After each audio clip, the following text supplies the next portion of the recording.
From clinical to musical, capturing any new skill helps to build a record of development, to show progression and to reflect upon. Finding time to do it isn't easy. Helpful then if it can be recorded wherever, whenever, as long as your phone is to hand.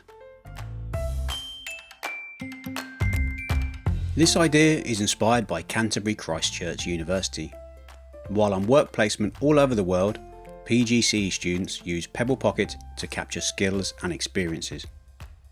Sarah snapped her class playing football in Ghana. Dina reflected upon her day with a video diary, and Megan recorded her class's progress learning to play the national anthem on the recorder. Meanwhile, at Monash University, Pebble Pocket helped students to display their understanding of anatomy and physiology. They drew muscles and bones upon themselves using body paint and captured images through the app to add to a portfolio.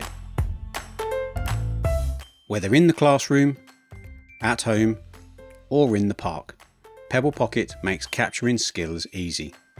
Linked to the device's camera, images and videos are quickly uploaded to the main asset store, ready to be viewed and shared, attached in workbooks and portfolios, or analysed and reflected upon.